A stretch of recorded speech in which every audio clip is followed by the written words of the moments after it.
Ya, artinya satu modal intelektual itu penting karena untuk merunut itu. Ya itu sama seperti yang dialami sekarang itu.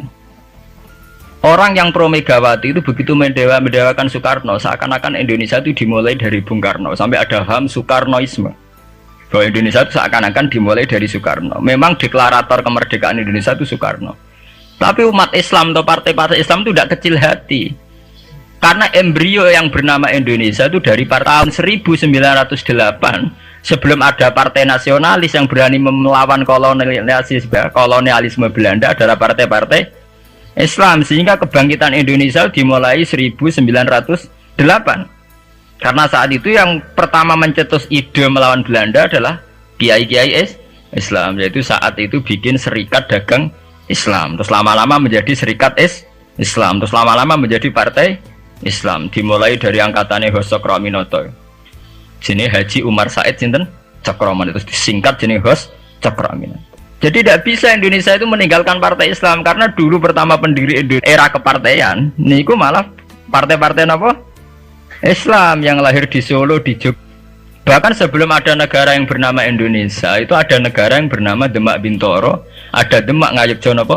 Karto. Itu semua negeri apa? Islam. Ya paham, sehingga secara kesejarahan kita tidak kalah sama tuanya Soekarnoisme atau partai PNI. Dan sampai kan kita ini kan kayak dinabubukkan seakan-akan Indonesia itu dimulai dari Soekarno, sehingga nak wani Pak Karno itu koyok-koyok itu kita anti Indonesia. Ya kita tidak mungkin nggak menghormati Soekarno, beliau sebagai pahlawan besar kita hormati ya, tapi ya kebesaran Pak Karno demi bangsa Indonesia jangan kemudian direduksi, disederhanakan hanya melewati partai. Ya itu kan namanya pengkerdilan. Tentu Pak Karno bikin negara ini ya untuk semua bangsa, bukan untuk PDIP saja, bukan untuk partai-partai marhainisme saja, juga bukan untuk partai-partai yang berfaham Soekarnoisme saja. Ya sama, tapi kita juga adil, sebagai kiai juga adil. Hos Cokroaminoto bikin partai Islam adalah untuk mengusir Belanda dari bumi Indonesia, yang nantinya juga untuk kepentingan semua bangsa Indonesia, tidak hanya yang Islam saja. Ya kita adil, sama-sama adil. Saat nasionalisme ya tidak mengurangi keagamaan, saat keagamaan tidak mengurangi nasionalis. Tapi itu tadi kemudian ini dikerdilkan secara politik. Di sawangannya nak wis duet Pak Hasim Mbak Mega nasionalis religius itu sudah ditren. Mangger duet senengane pasangan nasionalis sampai religius. Apa nak nasionalis terus wajib sholat? Apa nak religius terus gak wajib nasional?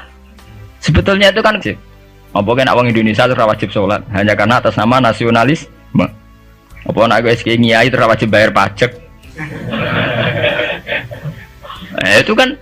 Itu kan pengkerdilan, proses pembohongan ya. Pembohongan secara publik. Kowe dibodokno, sedurunge bodoh itu kan itu kan repot.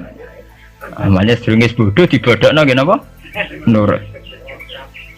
Makanya kalau seneng ya, kayak kemarin Hari Kebangkitan Nasional itu seneng kalau diungkap terus di TV bahwa kebangkitan Indonesia dimulai dari 1908. Pentingnya bahwa orang-orang yang sok Soekarnoisme biar tidak mereduksi Pak Karno hanya milik mereka sendiri, karena bangsa ini berdiri semenjak 1908. Dimulai dari gerakan Budi Utomo sampai Hos Cokroaminoto sampai macam-macam, ya serikat-serikat Islam. Tapi ini terungkap sausé tukaran. Jadi sebetulnya Presiden Gus Dur jadi presiden biasa karena Basim Asari berjuang sebelum tahun 45. Megawati biasa. Ya karena beliau berjuang lewat bapaknya, ya sama semuanya sah. Pak SBY juga sah.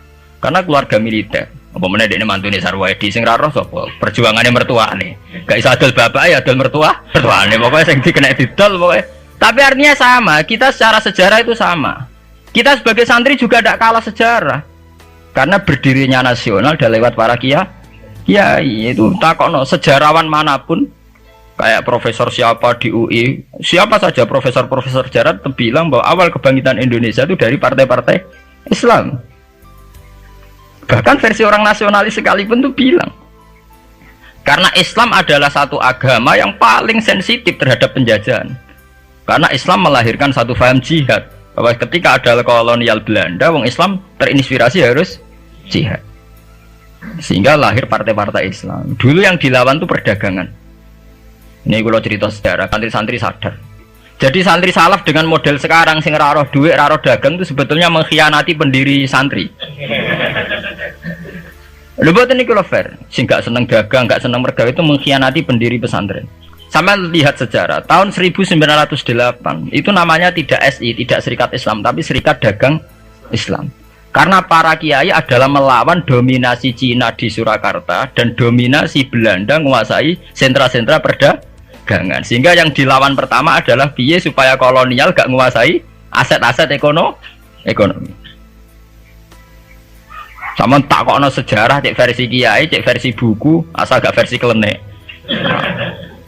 Itu pertama yang dilawan para ulama adalah penguasaan aset ekonomi oleh Cina dan Belanda, sehingga mereka bikin Serikat Dagang Islam. Tapi saat ini mboten, santri paling ikhlas nak dunia wae Cina wae wong kafir. Dekne istimewa jaluk Arab-Arab salam tempel itu kan itu kapan ada ajaran itu napa? Kapan? Kita diundang bupati wis seneng bupati kelar salam tempel, sementara sing juga bupati ini kere-kere diutaratur, dikajekno wis seneng dan sebagainya.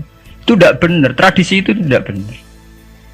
Pertama dalam sejarah yang kita lawan justru penguasaan aset-aset ekonomi. Sebab itu dulu berdirinya Partai Islam dimulai dari Serikat Dagang Islam. Paham ya? Nah terus kemudian